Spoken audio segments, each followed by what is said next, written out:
वाहिगुरु जी।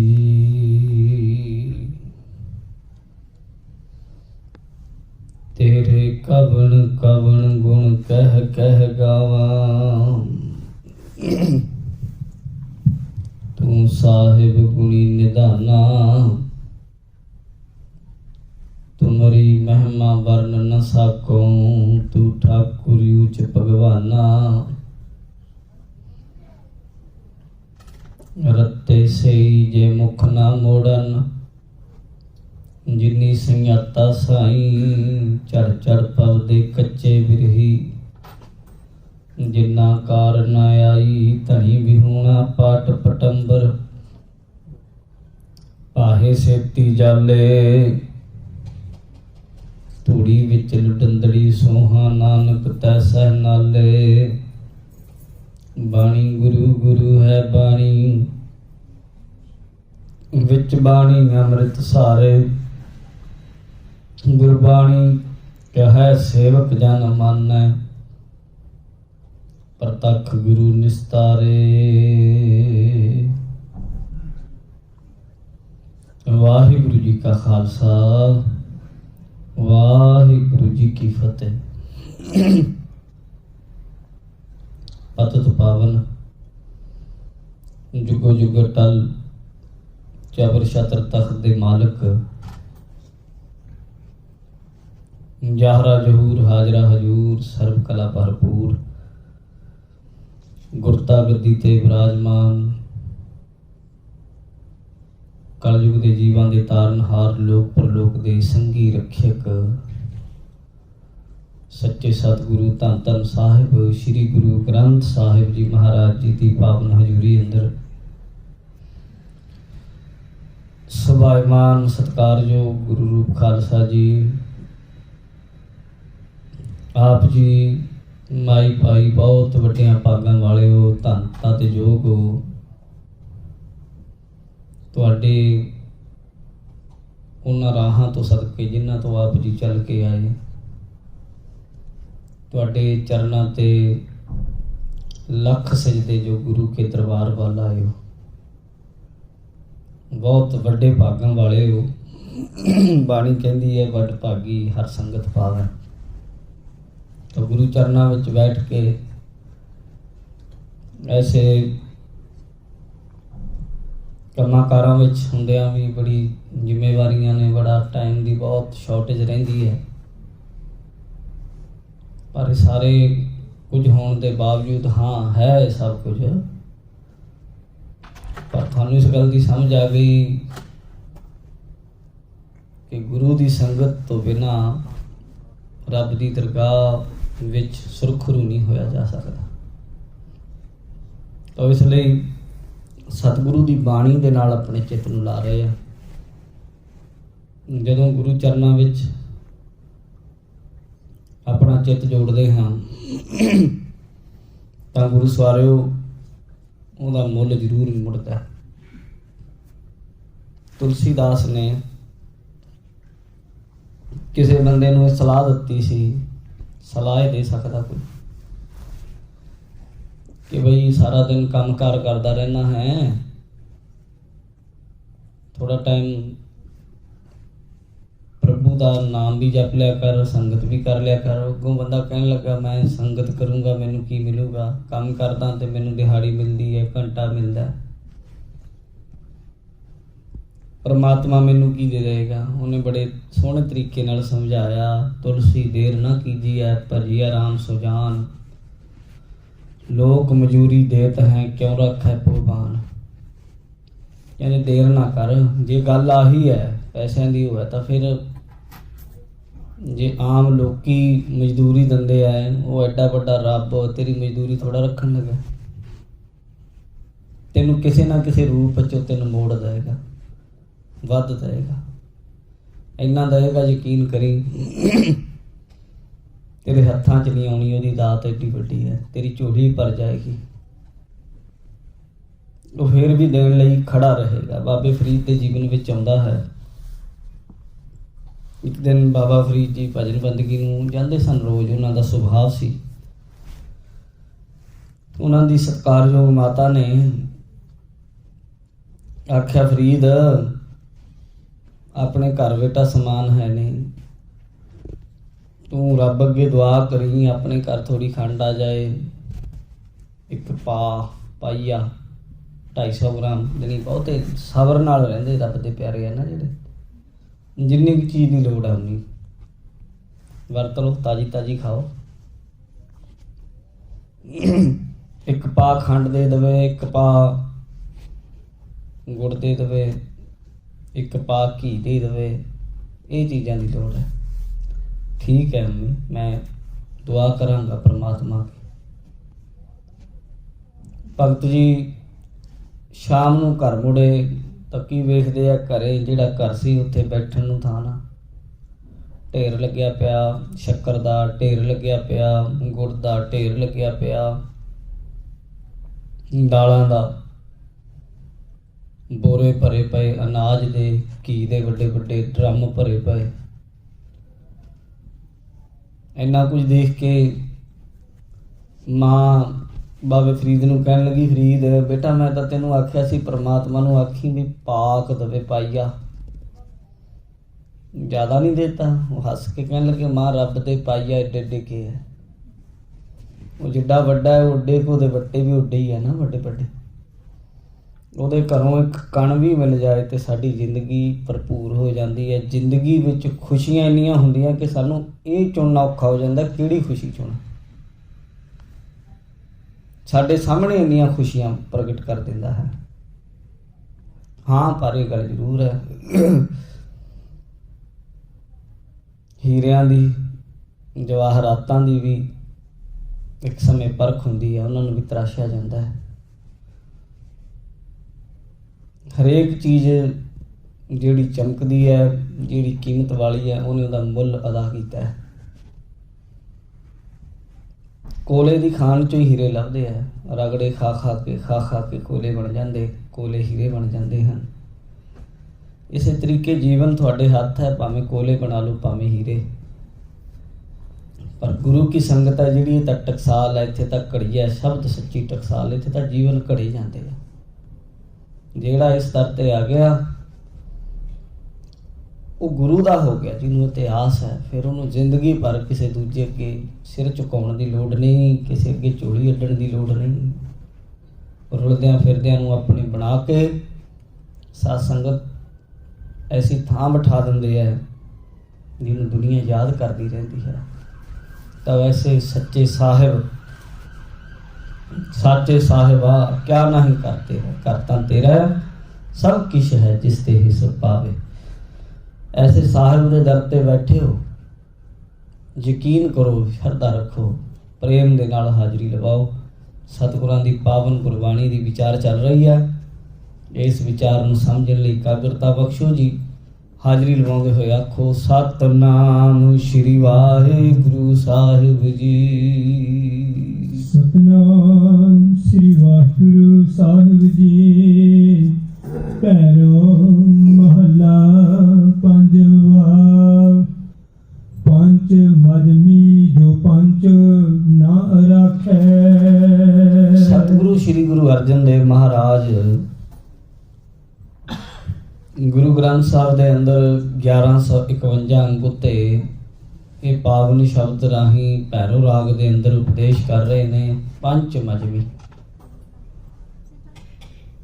पंच गिणती के जिहड़े पंज आपां कह लैने, मजमी मनण वाले लोग। महाराज साहब सच्चे पातशाह गुरु अर्जन देव महाराज नूं आके कई बंदे कहते जी ये बंदे पंज पीरां दी पूजा करते हैं, उपासना करते हैं, पंज पीरां नूं मनाउंदे हैं। गुरु प्यारे खालसा जी गुरसिख जिहड़ा गुरु नानक दा सिख है, वो गुरु नानक तो वड्डा उहदे लई कोई पीर नहीं। भाई गुरदास जी कहंदे जाहर पीर जगत गुर बाबा। उहदे लई तां गुरु नानक जाहर पीर बैठे, उन्हें किहनूं पूजना है।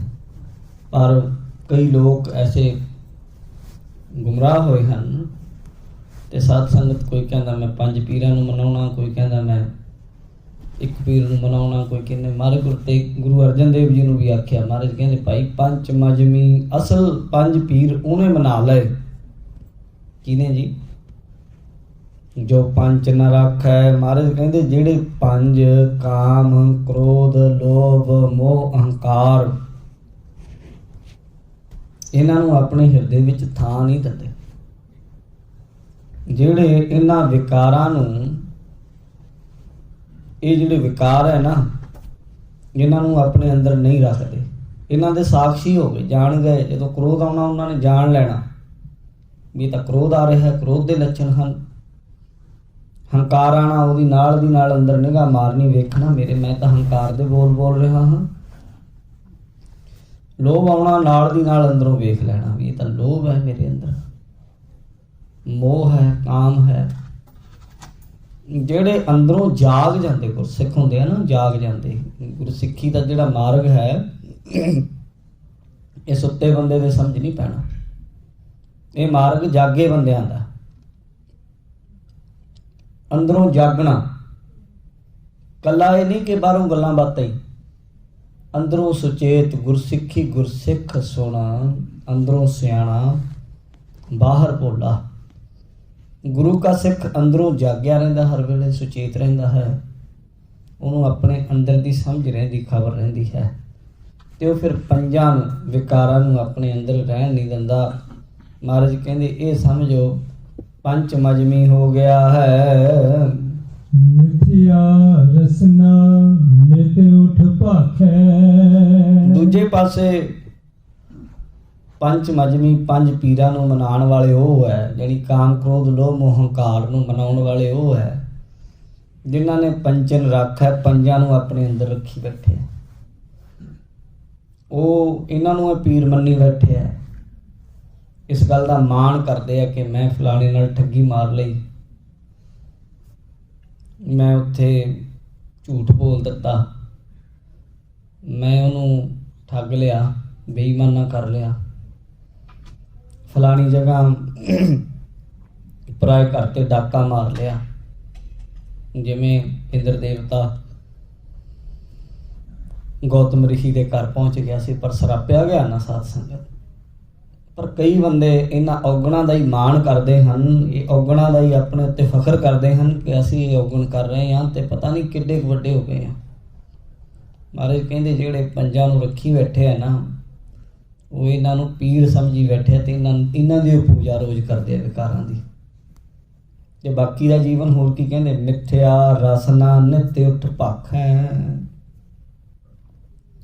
ਆਪਣੀ ਰਸਨਾ ਨਾਲ ਸਵੇਰ ਤੋਂ ਲੈ ਕੇ ਉੱਠਣ ਸਾਰ ਝੂਠ ਬੋਲਣਾ ਆਰੰਭ ਕਰ ਦਿੰਦੇ ਆ। ਇਹ ਸਭ ਤੋਂ ਵੱਡੀ ਪ੍ਰੋਬਲਮ ਹੈ ਬੰਦੇ ਦੇ ਜੀਵਨ ਵਿੱਚ। ਗੁਰੂ ਨਾਨਕ ਦੇਵ ਮਹਾਰਾਜ ਦੇ ਇਤਿਹਾਸ ਨੂੰ ਜਦੋਂ ਪੜ੍ਹਦੇ ਹਾਂ, ਗੁਰੂ ਨਾਨਕ ਦੇਵ ਮਹਾਰਾਜ ਨੇ ਆਖਿਆ ਆਪਣੀ ਜੀਵ ਨੂੰ, ਇਹਨੂੰ ਵੀ ਕੰਟਰੋਲ ਕਰਨਾ। ਉਹਦੇ ਲਈ ਕੀ ਹੈ? ਇੱਕ ਤਾਂ ਝੂਠ ਨਾ ਬੋਲੋ, ਦੂਜਾ ਬੇਵਜ੍ਹਾ ਨਾ ਬੋਲੋ। ਸਮਝੋ ਗੱਲ, ਝੂਠ ਨਾ ਬੋਲੋ, ਬੇਵਜ੍ਹਾ ਨਾ ਬੋਲੋ, ਫਿਰ ਮੰਦਾ ਨਾ ਬੋਲੋ, ਮਾੜਾ ਨਾ ਬੋਲੋ, ਕੌੜਾ ਨਾ ਬੋਲੋ, ਕਿਸੇ ਦੀ ਨਿੰਦਾ ਨਾ ਕਰੋ। ਇਸ ਜੀਵ ਨੂੰ ਸਹੀ ਤਰੀਕੇ ਚਲਾਉਣ ਦਾ, ਜੇ ਤੁਸੀਂ ਆਹ ਕੁਝ ਕੰਮ ਕਰ ਲਓ ਤੇ ਫਿਰ ਜੀਵ ਤੋਂ ਜੋ ਮਰਜ਼ੀ ਕੰਮ ਲਈ ਜਾਓ, ਫਿਰ ਜੀਵ ਤੁਹਾਡੇ ਭਲੇ ਦੀ ਹੈ, ਬੀਜ ਚੰਗੇ ਬੀਜੇਗੀ। ਪਰ ਬੰਦਾ ਇਹਨਾਂ ਨੂੰ ਛੱਡ ਕੇ ਬਾਕੀ ਕੰਮ ਕਰਦਾ ਹੀ ਨਹੀਂ। ਜਦੋਂ ਬੋਲਦਾ ਜੀਵ ਨਾਲ ਝੂਠ ਬੋਲਦਾ ਹੈ। ਸਭ ਤੋਂ ਪਹਿਲਾਂ ਬੁਰੀ ਆਦਤ ਹੈ ਬੰਦੇ ਵਿੱਚ, ਮਿੱਥਿਆ ਬੋਲਦਾ। ਮਿੱਥਿਆ ਜਿਹਦੀ ਲੋੜ ਹੀ ਨਹੀਂ ਉਹ ਬੋਲੀ ਜਾਂਦਾ। ਕੋਈ ਦੋ ਬੰਦੇ ਗੱਲ ਕਰ ਰਹੇ ਆ, ਆਪ ਵਿੱਚ ਜ਼ਰੂਰ ਟੰਗ ਅੜਾਏਗਾ ਜਾ ਕੇ। ਜਿਹੜੀ ਚੀਜ਼ ਦੀ ਲੋੜ ਵੀ ਨਹੀਂ ਉਹ ਵੀ ਬੋਲਦਾ ਹੈਗਾ। ਬੇਵਜ੍ਹਾ ਬੋਲਣ ਦੀ ਲੋੜ ਨਹੀਂ। ਜੇ ਕੋਈ ਪੁੱਛੇ, ਜੇ ਜ਼ਰੂਰੀ ਹੋਵੇ ਤਾਂ ਉਹ ਜਵਾਬ ਦਿਓ, ਨਹੀਂ ਤੇ ਉਹਦੇ ਨਾਲੋਂ ਚੰਗਾ ਚੁੱਪ ਰਹੋ, ਮੌਨ ਧਾਰ ਲਓ। એનર્ਜੀ ਬਚਦੀ ਹੈ, ਤਾਕਤ ਬਚਦੀ ਹੈ। ਤੁਹਾਨੂੰ ਪਤਾ ਤੁਹਾਡੇ ਸਰੀਰ ਦੀ ਸਭ ਨਾਲੋਂ ਜ਼ਿਆਦਾ ਤਾਕਤ ਬੇਵਜ੍ਹਾ ਬੋਲਣ ਅਤੇ ਬੇਵਜ੍ਹਾ ਦੇਖਣ ਨਾਲ ਜਾਂਦੀ ਹੈ।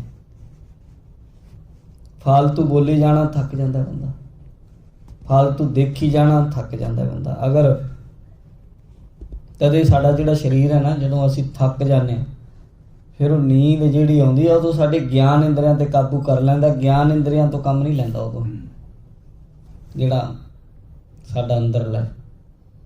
ਅੱਖਾਂ ਬੰਦ ਕਰ ਦਿੰਦਾ ਬਿਲਕੁਲ, ਜੀਭ ਬੰਦ ਹੋ ਜਾਂਦੀ ਹੈ, ਨਾਸਕਾ ਚਲਦੀ ਪਰ ਖੁਸ਼ਬੂਆਂ ਵਾਸ਼ਨਾਵਾਂ ਗਿਆਨ ਇੰਦਰੀ ਨਹੀਂ।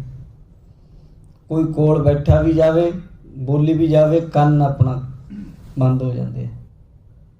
ਜਦੋਂ ਅਸੀਂ ਗਿਆਨ ਇੰਦਰੀਆਂ ਤੋਂ ਬੰਦ ਕਰ ਦਿੰਦੇ ਹਾਂ ਗੱਲ ਕੰਮ ਲੈਣਾ, ਉਸ ਵੇਲੇ ਫਿਰ ਸਾਡਾ ਜਿਹੜਾ ਸਰੀਰ ਹੈ ਉਹ ਰੈਸਟ ਵਿੱਚ ਜਾਂਦਾ ਹੈ। ਪਰ ਇਹ ਇੰਨਾ ਭੈੜਾ ਬੰਦਾ ਨਹੀਂ, ਜਾਗਦਾ ਨਹੀਂ ਤੇ ਫਿਰ ਸੁਪਨਿਆਂ 'ਚ ਕੰਮ ਕਰਦਾ, ਸੁਪਨਿਆਂ 'ਚ ਚਲਾ ਜਾਂਦਾ, ਸੁਪਨੇ ਦੇਖਦਾ।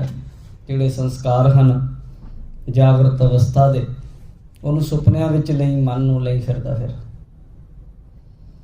ਉਦੋਂ ਅੱਗੇ ਵੀ ਫਿਰ ਜੀਵ ਨੇ ਰੈਸਟ ਕਰਨ ਲਈ ਇੱਕ ਹੋਰ ਅਵਸਥਾ ਲੱਭ ਲਈ, ਉਹਨੂੰ ਕਹਿੰਦੇ ਸੁਖੋਪਤ ਅਵਸਥਾ। ਜਦੋਂ ਬਹੁਤਾ ਹੀ ਥੱਕਿਆ ਹੋਵੇ, ਬਹੁਤਾ ਹੀ ਟੁੱਟਿਆ ਹੋਵੇ, ਜਦੋਂ ਸਰੀਰ ਬਿਲਕੁਲ ਹੀ ਨਿਢਾਲ ਹੋਇਆ ਹੋਵੇ, ਉਦੋਂ ਜਦ ਡਿੱਗਦਾ, ਉਦੋਂ ਜਦੋਂ ਡਿੱਗਦਾ ਸੌਂਦਾ ਤੇ ਫਿਰ ਸੁਪਨਾ ਵੀ ਨਹੀਂ ਆਉਂਦਾ, ਇੰਨੀ ਗੂੜੀ ਨੀਂਦ ਸੌਂਦਾ, ਉਹਨੂੰ ਸੁਖੋਪਤੀ ਅਵਸਥਾ ਕਹਿੰਦੇ ਹਨ। ਉੱਥੇ ਜਾ ਕੇ ਫਿਰ ਇਹਨੂੰ ਰੈਸਟ ਹੁੰਦੀ ਤੇ ਜਦੋਂ ਸਵੇਰ ਨੂੰ ਉੱਠਦਾ ਉਦੋਂ ਇਹ ਸਰੀਰ ਟੁੱਟਿਆ ਭੱਜੀ ਹਾਲਤ ਵਿੱਚੋਂ ਰਾਤ ਦਾ ਲੰਘਿਆ ਹੋਇਆ, ਰਾਤ ਨੂੰ ਰਿਪੇਅਰ ਹੁੰਦਾ ਤੇ ਸਵੇਰ ਨੂੰ ਉੱਠ ਕੇ ਕਹਿੰਦਾ ਬੜੀ ਵਧੀਆ ਗੂੜੀ ਨੀਂਦ ਆਈ, ਥਕਾਵਟ ਦੂਰ ਹੋ ਗਈ। ਤਾਂ ਇਹ ਕੁਦਰਤ ਨੇ ਐਸਾ ਢੰਗ ਬਣਾ ਦਿੱਤਾ ਬੰਦੇ ਦੇ ਸਰੀਰ ਦਾ ਕਿ ਜਿੰਨਾ ਗਿਆਨ ਇੰਦਰੀਆਂ ਤੋਂ ਕੰਮ ਲਏਗਾ ਉਨਾ ਹੀ ਸਰੀਰ ਥੱਕੇਗਾ, ਟੁੱਟੇਗਾ। ਜਿੰਨਾ ਉਹਨਾਂ ਤੋਂ ਘੱਟ ਕੰਮ ਲਏਗਾ ਉਤਨਾ ਹੀ ਸਰੀਰ ਵਿਸ਼ਰਾਮ ਵਿੱਚ ਰਹੇਗਾ, ਠੀਕ ਰਹੇਗਾ। ਤਾਂ ਜ਼ਿਆਦਾਤਰ ਅਸੀਂ ਬੇਵਜ੍ਹਾ ਬੋਲ ਕੇ, ਅਗਰ ਇੱਕ ਅਦੀਬ ਵਿਦਵਾਨ ਨੇ ਬੜਾ ਸੋਹਣਾ ਲਿਖਿਆ ਕਿ ਜੇ ਅਸੀਂ ਜਿੰਨਾ ਅਸੀਂ ਬੋਲਦੇ ਹਾਂ ਸਵੇਰ ਤੋਂ ਸ਼ਾਮ ਤੱਕ, ਅਗਰ ਇਸ ਦੇ ਅਸੀਂ ਦੇਖਣ ਵਾਲੇ ਬਣ ਜਾਈਏ, ਦ੍ਰਿਸ਼ਟਾ, ਸਵੇਰ ਨੂੰ ਜੋ ਕੁਝ ਦਿਨ ਤੋਂ ਲੈ ਕੇ ਸ਼ਾਮ ਤੱਕ ਬੋਲਿਆ, ਅਗਰ ਕੋਈ ਬੰਦਾ ਸਾਡੀ ਬੋਲੇ ਨੂੰ ਲਿਖੇ, ਜਾਣੀ ਇਹਨੇ ਕੀ ਕੁਝ ਬੋਲਿਆ, ਤੇ ਸ਼ਾਮ ਨੂੰ ਤੁਸੀਂ ਉਹਤੇ ਨਿਗਾਹ ਮਾਰੋ ਤਾਂ ਵੇਖੋਗੇ ਉਹਦੇ ਚੋਂ ਜੇ 100 ਗੱਲਾਂ ਤੁਸੀਂ ਬੋਲੀਆਂ, ਉਹਦੇ ਚੋਂ 90 ਗੱਲਾਂ ਤਾਂ ਐਸੀਆਂ ਸੀਆਂ ਜਿੰਨਾਂ ਤੁਸੀਂ ਬੋਲਣ ਦੀ ਲੋੜ ਹੀ ਨਹੀਂ ਸੀ, ਬੇਵਜ੍ਹਾ ਹੀ ਬੋਲੇ ਤੁਸੀਂ, ਲੋੜ ਹੀ ਨਹੀਂ ਸੀ ਨਾ। ਉਹਨਾਂ ਚੋਂ ਵੀ ਜੇ 10 ਵੱਜ ਗਈਆਂ, ਉਹਨਾਂ 'ਚ ਵੀ ਤੁਸੀਂ ਦੇਖ ਸਕਦੇ 5 ਗੱਲਾਂ ਐਸੀਆਂ ਹੋਣਗੀਆਂ ਜਿਹੜੀਆਂ ਜੇ ਬੋਲੀਆਂ ਤਾਂ ਵੀ ਕੋਈ ਲਾਭ ਨਹੀਂ ਹੋਇਆ, ਜੇ ਨਾ ਵੀ ਬੋਲਦੇ ਤਾਂ ਸਰ ਸਕਦਾ ਸੀ। ਸਿਰਫ 5 ਗੱਲਾਂ ਹੀ 100 ਚੋਂ ਹੋਣਗੀਆਂ ਜਿਹੜੀਆਂ ਜ਼ਰੂਰੀ ਸਨ, ਜਿਹੜੀਆਂ ਤੁਹਾਨੂੰ ਕੋਈ ਪੁੱਛਦਾ ਸੀ ਤੇ ਉਹ ਪੁੱਛਣ ਵਾਲੇ ਨੇ ਵੀ ਪੁੱਛਣ ਵਾਸਤੇ ਪੁੱਛਿਆ ਸੀ, ਨਾ ਕਿ ਉੱਦਾਂ ਹੀ ਲੋੜ ਅਨੁਸਾਰ। ਜਾਣੀ ਘੱਟ ਬੋਲਣਾ, ਬੇਵਜ੍ਹਾ ਨਹੀਂ ਬੋਲਣਾ, ਫਿਰ ਝੂਠ ਨਹੀਂ ਬੋਲਣਾ। ਜਦੋਂ ਜ਼ਿਆਦਾ ਬੋਲੋਗੇ ਤੇ ਝੂਠ ਹੀ ਬੋਲਣਾ ਹੋਇਆ। ਜਦੋਂ ਤੁਸੀਂ ਅੰਦਰੋਂ ਜਾਗੋਗੇ ਤਾਂ ਘੱਟ ਬੋਲੋਗੇ, ਨਹੀਂ ਬੋਲਣਾ, ਚੁੱਪ ਰਹਿ ਜਾਓ, ਝੂਠ ਨਾ ਬੋਲੋ, ਫਿਰ ਕੌੜਾ ਨਾ ਬੋਲੋ। ਲੋਕਾਂ ਨੂੰ ਫਖਰ ਹੈ ਇਸ ਗੱਲ ਦਾ ਕਿ ਮੈਂ ਉਹਨੂੰ ਇੱਦਾਂ ਬੋਲ ਦਿੱਤਾ, ਮੈਂ ਉਹਨੂੰ ਇੱਦਾਂ ਬੋਲ ਦਿੱਤਾ, ਉਹ ਮੈਂ ਬੜਾ ਇੱਦਾਂ ਬੋਲਦਾ, ਕਰੜਾ ਬੋਲਦਾ। ਇਹ ਕੋਈ ਬਹੁਤ ਸਿਆਣਪ ਵਾਲੀ ਗੱਲ ਹੈ ਜਿਹੜੀ ਕਿਸੇ ਨੂੰ ਕੌੜਾ ਬੋਲਣਾ ਫਖਰ ਵਾਲੀ ਗੱਲ ਹੈ ਕੋਈ? ਤੁਹਾਨੂੰ ਇਹਦੇ ਕੋਈ ਇਨਾਮ ਮਿਲਣਾ? ਤੁਹਾਡਾ ਗੁਰੂ ਤਾਂ ਤੁਹਾਨੂੰ ਕਹਿੰਦਾ ਹੈ ਮਿੱਠ ਬੋਲੜਾ ਜੀ ਹਰ ਸੱਜਣ ਸੁਆਮੀ ਮੋਰਾ। ਉਹ ਤਾਂ ਕਹਿੰਦਾ ਤੁਹਾਡਾ ਪਰਮਾਤਮਾ ਮਿੱਠਾ ਬੋਲਣ ਵਾਲਾ, ਕੌੜਾ ਬੋਲ ਨਾ ਜਾਣਾ। ਕਹਿੰਦੇ ਕੌੜਾ ਉਹਨੂੰ ਆਉਂਦਾ ਹੀ ਨਹੀਂ ਬੋਲਣਾ। ਪੂਰਨ ਭਗਵਾਨ ਹੈ ਔਗਣ ਕੋ ਨਾ ਚਿਤਾਰਾ, ਉਹ ਤਾਂ ਔਗਣੇ ਆਰਿਆਂ ਨੂੰ ਵੀ ਪਿਆਰ ਨਾਲ ਬੋਲਦਾ ਹੈ। ਕੌੜਾ ਬੋਲਣਾ ਤੁਹਾਨੂੰ ਕੋਈ ਬੋਲੇ ਚੰਗਾ ਲੱਗਦਾ? ਮਿੱਠਾ, ਮਿੱਠੇ ਬੋਲਾਂ ਨਾਲ ਸਾਧ ਸੰਗਤ ਦੁਨੀਆ ਜਿੱਤੀ ਜਾ ਸਕਦੀ ਹੈ। ਕੌੜਾ ਬੋਲਣ ਵਾਲਿਆਂ ਨੂੰ ਉਹਨਾਂ ਦੇ ਆਪਣੇ ਘਰ ਦੇ ਪਰਿਵਾਰ ਦੇ ਜੀਅ ਵੀ ਪਸੰਦ ਨਹੀਂ ਕਰਦੇ। ਉਹ ਕਹਿੰਦੇ ਆਪਣੀ ਜ਼ੁਬਾਨ ਸੰਭਾਲ ਕੇ ਬੋਲ, ਇੱਦਾਂ ਨਾ ਬੋਲ। ਛੋਟੇ ਛੋਟੇ ਬੱਚੇ ਵੀ ਕਹਿ ਦਿੰਦੇ ਆ ਇਹ ਠੀਕ ਨਹੀਂ, ਇੱਦਾਂ ਕਿੱਦਾਂ। ਇਸ ਲਈ ਬੋਲੋ ਮਿੱਠਾ, ਝੂਠ ਨਾ ਬੋਲੋ, ਫਿਰ ਜੀਭ ਤੋਂ ਕੰਮ ਲਓ, ਨਿੰਦਾ ਨਾ ਕਰੋ। ਇਹਦੇ 'ਚ ਬੜਾ ਰਸ ਹੈ। ਲੋਕ ਬਹੁਤ ਬੇਵਜ੍ਹਾ ਗੱਲਾਂ ਕਰਦੇ ਆ, ਜਿੱਥੇ ਮਰਜ਼ੀ ਖੜ ਜਾਓ ਉੱਥੇ ਕੋਈ ਨਾ ਕੋਈ ਇੱਕ ਦੂਜੇ ਦੀ ਗੱਲ ਕਰੀ ਜਾਂਦਾ। ਨਿੰਦਾ ਕਰਨ ਦੇ ਉੱਤੇ ਆਪਣਾ ਪੰਜਾਬੀ ਦਾ ਸ਼ਬਦ ਹੈ ਲੱਕ ਬੰਨਣਾ। ਜਿਹੜੀ ਮਤਲਬ ਪੂਰੀ ਤਿਆਰੀ ਕਰਕੇ ਆਉਂਦਾ ਸਵੇਰ ਤੋਂ ਲੈ ਕੇ ਵੀ ਮੈਂ ਜਾ ਕੇ ਨਿੰਦਾ ਹੀ ਕਰਨੀ ਹੈ। ਇਹ ਉਹ ਚੀਜ਼ਾਂ ਨੇ ਜਿਨ੍ਹਾਂ ਨੂੰ ਗੁਰੂ ਸਾਹਿਬ ਨੇ ਰੋਕਿਆ ਸਾਡੇ ਜੀਵਨ ਵਿੱਚ। ਤੇ ਮਹਾਰਾਜ ਕਹਿੰਦੇ ਮਿੱਥਿਆ ਰਸਨਾ ਨਿੱਤ ਉੱਠ ਭਾਖੈ, ਤੂੰ ਕਿਹੜੇ ਪੀਰ ਮਨਾ ਰਿਹਾ ਹੈ। ਮਹਾਰਾਜ ਕਹਿੰਦੇ ਸਵੇਰ ਨੂੰ ਉੱਠਦਾ ਬੇਵਜ੍ਹਾ ਬੋਲੀ ਜਾਂਦਾ, ਨਿੱਤ ਉੱਠ ਕੇ ਝੂਠ ਬੋਲਣਾ, ਫਾਲਤੂ ਬੋਲਣਾ, ਨਿੰਦਾ ਕਰਨੀ, ਬੇਵਜ੍ਹਾ ਬੋਲਣਾ, ਇਹ ਕੰਮ ਕਰੀ ਜਾਂਦਾ ਹੈ। ਚੱਕਰ ਬਣਾਏ ਕਰੇ ਪਾਖੰਡ। ਫਿਰ ਮਹਾਰਾਜ ਕਹਿੰਦੇ, ਗੁਰੂ ਜੀ ਕਹਿੰਦੇ ਕੰਮ ਤੇ ਤੂੰ ਗਲਤ ਕਰੀ ਜਾਂਦਾ। ਫਿਰ ਸਰੀਰ ਉੱਤੇ ਚੱਕਰ ਬਣਾ ਲੈ, ਚੱਕਰ ਬਣਾ ਲੈ, ਸਰੀਰ ਉੱਤੇ ਸਵਾਹ ਮਲ ਲਈ, ਸਰੀਰ ਦੇ ਉੱਤੇ ਗਣੇਸ਼ ਇਤਿਆਦਿਕ ਦੇ ਚੱਕਰ ਬਣਾ ਲਏ, ਦੇਵੀ ਦੇਵਤਿਆਂ ਦੇ ਬਣਾ ਲਏ, 12 ਚੱਕਰ ਬਣਾ ਲਏ, ਉਹ ਕਰ ਲਿਆ। ਬਹੁਤ ਕੁਝ ਲੋਕੀ ਕਰਦੇ। ਮਹਾਰਾਜ ਕਹਿੰਦੇ ਕਰਦਾ ਪਖੰਡ ਫਿਰਦਾ ਹੈ, ਕੰਮ ਪੁੱਠੇ ਬੁਰੇ ਛੱਡਦਾ ਨਹੀਂ, ਔਗਣ ਛੱਡਦਾ ਨਹੀਂ। ਬਾਹਰੋਂ ਲੋਕਾਂ ਨੂੰ ਦਿਖਾਉਣਾ ਹੈ ਕਿ ਜੀ ਇਹ ਬਹੁਤ ਚੰਗਾ ਬੰਦਾ, ਧਰਮੀ ਹੈ। ਧਰਮ ਕੋਈ ਗਲਤ ਚੀਜ਼ ਤਾਂ ਨਹੀਂ, ਧਰਮ ਤਾਂ ਚੰਗੀ ਚੀਜ਼ ਹੈ, ਪਰ ਗਲਤ ਤਾਂ ਉਹ ਬੰਦਾ ਜਿਹੜਾ ਉਹਨੂੰ ਗਲਤ ਤਰੀਕੇ ਵਰਤ ਰਿਹਾ ਹੈ। ਧਰਮ ਕੋਈ ਇਸ ਕਰਕੇ ਤਾਂ ਨਹੀਂ ਵੀ ਤੂੰ ਲੋਕਾਂ ਨੂੰ ਪਖੰਡ ਕਰ, ਉਹ ਤਾਂ ਤੇਰੇ ਆਪਣੇ ਜੀਵਨ ਨੂੰ ਸਵਾਰਨ ਵਾਲਾ ਹੈ। ਇਹ ਤਾਂ ਇੱਕ ਐਜੂਕੇਸ਼ਨ ਹੈ, ਸਭ ਤੋਂ ਹਾਈ ਐਜੂਕੇਸ਼ਨ ਹੈ ਧਰਮ ਦੀ। ਇਹ ਆਮ ਬੰਦੇ ਦੇ ਸਮਝ ਵੀ ਨਹੀਂ ਆਉਣ ਵਾਲੀ। ਇਹ ਤਾਂ ਘਾੜਤ ਘੜੀ ਜਾਂਦੀ ਹੈ ਜੀਵਨ ਦੀ, ਸੁੱਚੇ ਜੀਵਨ ਦੀ। ਆਹ ਸੰਸਾਰ ਵਿੱਚ ਜਿੰਨੀਆਂ ਵੀ ਪੜ੍ਹਾਈਆਂ ਲਿਖਾਈਆਂ ਚੱਲਦੀਆਂ, ਉੱਦਾਂ ਹੀ ਸਕੂਲਾਂ 'ਚ ਲਿਖਿਆ ਸਿੱਖਿਆ ਲਈ ਆਓ, ਸੇਵਾ ਲਈ ਜਾਓ। ਕਿਤੇ ਕਰਦੇ ਆ? ਸਕੂਲਾਂ 'ਚ ਲਿਖਿਆ ਹੁੰਦਾ ਸਿੱਖਿਆ ਲਈ ਆਓ, ਸੇਵਾ ਲਈ ਜਾਓ। ਤੇ ਜਿਉਂ ਡਿਗਰੀ ਲੈ ਕੇ ਜਾਂਦੇ ਤੇ ਦੇਖਦੇ ਵੀ ਵੱਡਾ ਆਰਾ ਕਿਹੜਾ, ਬੰਦ ਨਹੀਂ ਕੱਟਦੇ, ਅੰਗ ਤੋਂ ਸ਼ੁਰੂ ਕਰਦੇ ਵੀ ਇੱਥੋਂ ਵੱਢ ਲਓ, ਇੱਥੋਂ ਵੱਢ ਲਓ ਬੰਦਿਆਂ ਨੂੰ। ਪਰ ਇਹ ਗੁਰੂ ਨਾਨਕ ਦੇ ਘਰ ਦੀ ਐਸਾ ਸਕੂਲ ਹੈ ਜਿੱਥੇ ਸੱਚੇ ਸੇਵਕ ਪੈਦਾ ਕੀਤੇ ਜਾਂਦੇ। ਧਰਮ ਐਸੀ ਦੁਨੀਆ ਜੋ ਜੀਵਨ ਨੂੰ ਅਗਰ ਕੋਈ ਸਵਾਰਨਾ ਚਾਹੇ, ਬਸ ਇੱਕ ਇਹਦੇ 'ਚ ਇਹ ਹੈ, ਇਹ ਤੇਰਾ ਮਾਰਗ ਹੈ, ਤੂੰ ਅਪਣਾਉਣਾ ਚਾਹੁੰਦਾ। ਦੂਜੀ ਸਕੂਲੀ ਵਿੱਦਿਆ ਜਿਹੜੀ ਐਜੂਕੇਸ਼ਨ ਹੈ ਉਹ ਜ਼ਰੂਰੀ ਹੋ ਸਕਦੀ ਹੈ ਤੁਹਾਡੇ ਸਮਾਜ ਅਨੁਸਾਰ ਵੀ ਇਹ ਬੰਦਾ ਇੰਨਾ ਪੜ੍ਹਿਆ ਹੋਣਾ ਚਾਹੀਦਾ, ਜਾਂ ਧਰਮ ਹੈ ਇਹ ਤੁਹਾਡੀ ਮਰਜ਼ੀ ਹੈ ਭਾਈ, ਧੱਕਾ ਨਹੀਂ ਹੈ। ਕਿਉਂ? ਕਿਸੇ ਦੇ ਜੀਵਨ ਤੇ ਦੂਜਾ ਕੌਣ ਅਧਿਕਾਰ ਜਮਾਉਣ ਵਾਲਾ? ਉਹਦੀ ਮਰਜ਼ੀ ਹੈ। ਬਾਈਬਲ ਵਿੱਚ ਤਾਂ ਐਸਾ ਲਿਖਿਆ ਕਿ ਪ੍ਰਮਾਤਮਾ ਤੇਰੀ ਸਹਾਇਤਾ ਕਰੇਗਾ, ਤੇਰੀ ਮਰਜ਼ੀ ਹੈ, ਤੂੰ ਭਾਵੇਂ ਨਰਕ ਚੁਣ ਲੈ, ਭਾਵੇਂ ਸਵਰਗ ਚੁਣ ਲੈ। ਤੂੰ ਨਰਕ ਨੂੰ ਜਾਏਗਾ, ਉਹਨੇ ਤੇਰੀ ਉਧਰ ਨੂੰ ਸਹਾਇਤਾ ਕਰ ਦੇਣੀ ਵੀ ਚੱਲ ਜਿੱਥੇ ਤੱਕ ਜਾਣਾ ਮੈਂ ਤੇਰੇ ਨਾਲ ਸਹਾਇਤਾ ਕਰੂੰਗਾ। ਤੇਰੀ ਮਰਜ਼ੀ ਹੈ, ਸਵਰਗ ਚੁਣ ਲੈ। ਗੁਰੂ ਨਾਨਕ ਦੇਵ ਮਹਾਰਾਜ ਨੇ ਤਾਂ ਆਖਿਆ ਗੁਰੂ ਐਸੀ ਬਖਸ਼ਿਸ਼ ਕਰਦਾ ਬੰਦੇ ਤੇ, ਪ੍ਰੇਤਾਂ ਤੋਂ ਦੇਵਤੇ ਬਣਾ ਦਿੰਦਾ। ਭਾਈ ਗੁਰਦਾਸ ਕਹਿੰਦੇ ਪਸ਼ੂ ਪ੍ਰੇਤੋਂ ਦੇਵ ਕਰ, ਪੂਰੇ ਸਤਿਗੁਰ ਦੀ ਵਡਿਆਈ। ਆਸਾ ਦੀ ਵਾਰ ਵਿੱਚ ਰੋਜ਼ ਪੜ੍ਹਦੇ ਆ ਨਾ, ਬਲਿਹਾਰੀ ਗੁਰ ਆਪਣੇ ਦਿਉਹਾੜੀ ਸਦਵਾਰ, ਜਿਨ ਮਾਨਸ ਤੇ ਦੇਵਤੇ ਕੀਏ ਕਰਤ ਨਾ ਲਾਗੀ ਵਾਰ। ਇਹ ਐਸੀ ਪੜ੍ਹਾਈ ਹੈ, ਇਹ ਐਸੀ ਵਿਦਿਆ ਹੈ, ਐਸਾ ਗਿਆਨ ਹੈ ਕਿ ਇਹ ਬੰਦੇ ਨੂੰ ਅਸਲ ਜੀਵਨ ਦਿੰਦੀ ਹੈ, ਅਸਲ ਆਨੰਦ ਤਾਂ ਇਹਦੇ 'ਚ ਹੈ। ਪਰ ਹੁਣ ਬੰਦਾ ਕਹਿੰਦਾ ਵੀ ਇਹਦੇ 'ਚ ਇਹ ਤਾਂ ਆਖਦੇ ਝੂਠ ਨਹੀਂ ਬੋਲਣਾ, ਇਹ ਤੇ ਕਹਿੰਦੇ ਠੱਗੀ ਨਹੀਂ ਮਾਰਨੀ, ਇਹ ਤੇ ਕਹਿੰਦੇ ਪਰਾਇਆ ਹੱਕ ਨਹੀਂ ਖਾਣਾ, ਇਹ ਤੇ ਕਹਿੰਦੇ ਆ ਬਦਕਾਰੀ ਨਹੀਂ ਕਰਨੀ, ਚੋਰੀ ਨਹੀਂ ਕਰਨੀ, ਕਿਸੇ ਨੂੰ ਨੀਵਾਂ ਨਹੀਂ ਦਿਖਾਉਣਾ। ਇਹ ਕੰਮ, ਇਹ ਤਾਂ ਦੇਖੋ ਕਿੰਨੀ ਵਧੀਆ ਗੱਲ ਹੈ ਨਾ, ਪਰ ਬੰਦਾ ਕਹਿੰਦਾ ਵੀ ਇਹ ਤਾਂ ਨਹੀਂ ਛੱਡ ਸਕਦਾ, ਇਹ ਤਾਂ ਖੋਰੇ ਗੱਲ ਆ ਗਈ। ਹਾਲਾਂਕਿ ਹੈ ਜ਼ਿੰਦਗੀ ਦਾ ਮੂਲ ਇਹੀ ਹੈ। ਤੁਸੀਂ ਆਪ ਨਹੀਂ ਚਾਹੁੰਦੇ ਕਿ ਕੋਈ ਮੇਰੇ ਨਾਲ ਝੂਠ ਬੋਲੇ, ਕੋਈ ਮੇਰੇ ਨਾਲ ਠੱਗੀ ਕਰੇ, ਕੋਈ ਮੇਰੇ ਨਾਲ ਧੱਕਾ ਕਰੇ, ਨਜਾਇਜ਼ ਕਰੇ, ਕੋਈ ਮੇਰਾ ਹੱਕ ਖਾਵੇ। ਤੁਸੀਂ ਆਪ ਨਹੀਂ ਚਾਹੁੰਦੇ ਕੋਈ ਮੇਰੇ ਨਾਲ ਇੱਦਾਂ ਕਰੇ। ਤਾਂ ਫਿਰ ਪਰ ਅਸੀਂ ਆਪਣੇ ਅੰਦਰ, ਸਾਡਾ ਮਨ ਇਹ ਗੱਲ ਮੰਨਣ ਨੂੰ ਰਾਜੀ ਨਹੀਂ ਕਿ ਮੈਂ ਇੱਦਾਂ ਨਾ ਬਣ ਜਾਵਾਂ, ਮੈਂ ਇੱਦਾਂ ਦੇ ਕੰਮ ਨਾ ਕਰਾਂ। ਉਹਨੂੰ ਇਹ ਭੁਲੇਖਾ ਲੱਗਾ ਵੀ ਖੌਰੇ ਪਤਾ ਨਹੀਂ ਮੇਰਾ ਕੀ ਬਣੇਗਾ। ਇਹ ਸਹਿਸਾ ਬਣਿਆ ਹੋਇਆ ਹੈ। ਪਰ ਮਹਾਰਾਜ ਕਹਿੰਦੇ ਧਰਮੀ ਹੋਣਾ ਅਤੇ ਖਵਾਉਣਾ ਦੋ ਵੱਖੋ ਵੱਖਰੀਆਂ ਚੀਜ਼ਾਂ ਹਨ। ਧਰਮੀ ਹੋਵੇ ਤੇ ਖਵਾ ਲਵੇ, ਚੰਗੀ ਗੱਲ ਹੈ, ਸ਼ਿੰਗਾਰ ਬਣੇਗਾ। ਪਰ ਧਰਮੀ ਹੋਵੇ ਨਾ, ਧਰਮੀ ਕੱਲਾ ਅਖਵਾਵੇ ਤੇ ਫਿਰ ਲੋਕਾਂ ਲਈ ਸਾਸਨ ਤੇ ਨਿਰਾਸ਼ਾ ਪੈਦਾ ਕਰੇਗਾ। ਦੂਜੇ ਜਿਹੜੇ ਰਾਹਗੀਰ ਹੈ ਹਜੇ ਪਹਿਲੇ ਆ, ਨਵੇਂ ਆ, ਰੰਗ ਰੂਟ ਲੋਕ ਹੈ ਨਾ, ਸ਼ੁਰੂਆਤੀ ਜਿਨ੍ਹਾਂ ਦਾ, ਉਹ ਦੇਖ ਕੇ ਇਹਦੇ ਵੱਲ ਵੇਖ ਕੇ ਨਿਰਾਸ਼ ਹੋਣਗੇ, ਟੁੱਟਣਗੇ।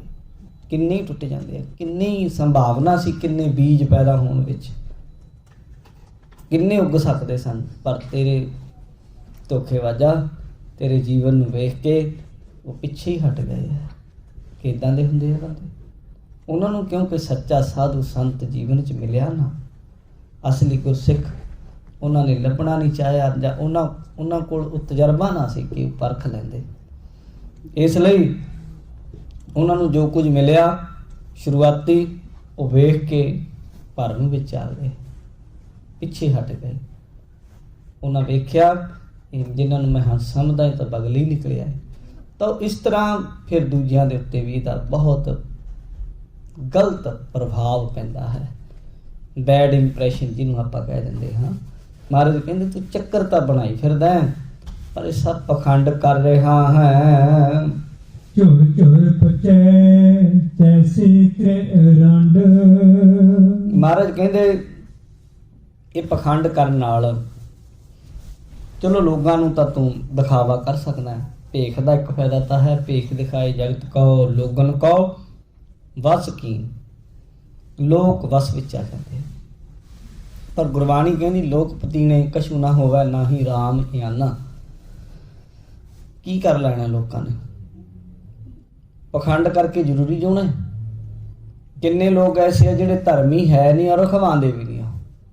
ਨਹੀਂ ਧਰਮੀ ਹੈਗੇ ਤਾਂ ਕਹਿੰਦੇ ਜੀ ਅਸੀਂ ਨਹੀਂ ਹੈਗੇ ਧਰਮ, ਜਿਉਂਦੇ ਆ, ਤੁਹਾਡੇ ਨਾਲੋਂ ਵੱਧ ਪੈਸੇ ਵੀ ਕਮਾ ਸਕਦੇ ਆ, ਉਹਨਾਂ ਦਾ ਕੰਮ ਹੈ, ਆਪਣਾ ਕੰਮ ਕਰਦੇ।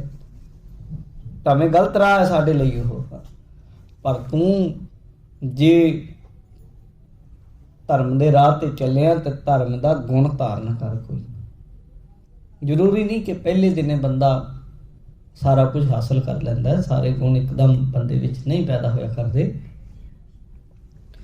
ਇਹ ਤਾਂ ਸੰਤ ਕਾ ਮਾਰਗ ਧਰਮ ਕੀ ਪੌੜੀ ਹੈ ਭਾਈ, ਇੱਕ ਇੱਕ ਡੰਡਾ ਚੜ੍ਹਨਾ ਪੈਂਦਾ ਹੈ। ਪਰ ਜਿੱਥੇ ਤੂੰ ਕੰਮ ਕਰ ਰਿਹਾ ਹੈ, ਜਿਸ ਅਵਸਥਾ 'ਚ ਹੈ ਜਾਂ ਜਿਸ ਕਹਿ ਲਓ ਸਟੇਜ 'ਤੇ ਹੈ, ਉਹਨੂੰ ਇਮਾਨਦਾਰੀ ਨਾਲ ਨਿਭਾ। ਸ਼ੁਰੂਆਤੀ ਕਰ ਲੈ ਵੀ ਮੈਂ ਅੱਜ ਦਿਨ ਵਿੱਚ, ਮੈਂ ਨਹੀਂ ਕਹਿੰਦਾ ਸਾਰਾ ਦਿਨ ਤੁਸੀਂ ਕਰ ਸਕਦੇ ਹੋ, ਤੁਹਾਨੂੰ ਕਹਿ ਲਓ ਕਿ ਇੱਕਦਮ ਤੋੜਨ ਵਾਲੀ ਗੱਲ ਨਹੀਂ। ਇੱਕ ਦਿਨ ਸੋਚ ਲਓ ਵੀ ਅੱਜ ਮੈਂ ਫਾਲਤੂ ਨਹੀਂ ਬੋਲਣਾ। ਇਹ 'ਚ ਕਿਹੜਾ ਕੋਈ ਫਾਲਤੂ ਬੋਲਣ ਦਾ ਮਤਲਬ ਇੰਨਾ ਹੀ ਹੈ ਵੀ ਬੇਵਜ੍ਹਾ ਨਹੀਂ ਬੋਲਣਾ। ਇਹ 'ਚ ਤਾਂ ਕੋਈ ਨਾਰਾਜ਼ਗੀ ਵਾਲੀ ਗੱਲ ਨਹੀਂ ਤੁਹਾਡੇ ਨਾਲ ਕਿ ਅੱਜ ਮੈਂ ਫਾਲਤੂ ਨਹੀਂ ਬੋਲਣਾ। ਲਓ ਜੀ ਇੱਕ ਦਿਨ ਰੱਖ ਲਓ, ਕਿੰਨਾ ਤੁਹਾਡਾ ਨੁਕਸਾਨ, ਕੁਛ ਨਹੀਂ, ਇਹਦੇ 'ਚ ਫਾਇਦਾ ਹੀ ਫਾਇਦਾ। ਇੱਕ ਦਿਨ ਸੋਚ ਲਓ ਕਿ ਅੱਜ ਦੇਖਦੇ ਅੱਜ ਝੂਠ ਨਹੀਂ ਬੋਲਣਾ। ਝੂਠ ਦੀ ਬਿਮਾਰੀ ਫੋਨ 'ਚ ਹੈ ਤੁਹਾਡੇ। ਇਹ ਫੋਨ ਬਹੁਤ ਝੂਠ ਬੁਲਾਉਂਦਾ, ਕਿਤੇ ਪਹੁੰਚਿਆ ਵੀ ਨਹੀਂ, ਆ ਗਿਆ ਬਸ, ਚੱਲਿਆ ਨਹੀਂ ਹਜੇ ਘਰੇ, ਆ ਗਿਆ ਮੋੜ ਤੇ। ਬਹੁਤ ਝੂਠ ਬੋਲਦਾ ਬੰਦਾ। ਜਿੱਥੇ ਲੋੜ ਨਾ ਹੋਵੇ ਉੱਥੇ ਬੋਲੋ ਹੀ ਨਾ। ਝੂਠ ਨਹੀਂ ਬੋਲਣਾ। ਤੇ ਜੇ ਤੁਹਾਨੂੰ ਲੱਗੇ ਵੀ ਸਰਦਾ ਨਹੀਂ ਕੰਮ, ਉੱਥੇ ਐਂ ਕਰ ਲਓ, ਚੁੱਪ ਕਰ ਜਾਓ। ਇੱਕ ਦਿਨ ਕਿਤੇ ਨਾ ਕਿਤੇ ਮਾੜਾ ਮੋਟਾ ਹਰਜਾਨਾ ਭਰਨਾ ਪੈ ਜਾਏ ਤੇ ਤਿਆਰ ਰਹੋ ਵੀ ਝੂਠ ਬੋਲੇ ਬਿਨਾਂ ਦੇਖਦੇ ਆ। ਏਦਾਂ ਕੰਮ ਕਰ ਲਓ। ਇੱਕ ਦਿਨ ਚੁਗਲੀ ਨਹੀਂ ਕਰਨੀ। ਚੁਗਲੀ ਕੀ ਹੁੰਦੀ ਹੈ? ਗੱਲ ਨੂੰ ਵਧਾ ਕੇ ਕਹਿਣਾ। ਕਿੰਨੀਆਂ ਕੁ ਗੱਲਾਂ ਕਰੋਗੇ, ਸਾਰੀ ਜ਼ਿੰਦਗੀ ਕਰੀ ਹੋ ਜਾਣੀਆਂ ਦੂਜਿਆਂ ਦੀਆਂ। ਅੱਜ ਨਹੀਂ ਕਰਨੀ, ਲੈ ਵੀ ਅੱਜ ਕਰਨੀ, ਜੋ ਮਰਜ਼ੀ ਹੋ ਜਾਏ। ਇੱਕ ਗੱਲ ਹੈਗੀ ਆ, ਜਿੱਦਣ ਤੁਸੀਂ ਇਹ ਕੰਮ ਸ਼ੁਰੂ ਕਰੋਗੇ ਉਦਣ ਜ਼ਿਆਦਾ ਲੋੜ ਲੱਗੇਗੀ ਉਸ ਚੀਜ਼ ਦੀ। ਇਹ ਗੱਲ ਵੀ ਨਾਲ ਹੀ ਹੈ ਵੀ ਅੱਜ ਘੱਟ ਬੋਲਣਾ ਤੁਸੀਂ ਸੋਚ ਕੇ ਜਾਓਗੇ, ਤੁਹਾਨੂੰ ਬੇਵਜ੍ਹਾ ਲੋਕੀ ਬੁਲਾਉਣਗੇ। ਉਹ ਬੁਲਾਉਣਗੇ ਜਿਨ੍ਹਾਂ ਨੂੰ ਤੁਸੀਂ ਬੁਲਾਉਣਾ ਚਾਹੁੰਦੇ, ਤੁਹਾਨੂੰ ਬੁਲਾਉਂਦੇ ਨਹੀਂ ਹੋ। ਤੇ ਅੱਜ ਤੁਸੀਂ ਕਹੋਗੇ ਅੱਜ ਬੋਲਣਾ ਨਹੀਂ ਫਾਲਤੂ, ਤੇ ਅੱਜ ਉਹ ਆ ਕੇ ਤੁਹਾਨੂੰ ਬੁਲਾਓ ਵੀ ਹਾਂ ਬਾਈ ਹੈਲੋ ਕੀ ਹਾਲ ਹੈ, ਕਿਵੇਂ ਆ, ਘਰੇ ਕੀ ਕਰਦਾ ਹੁਣ।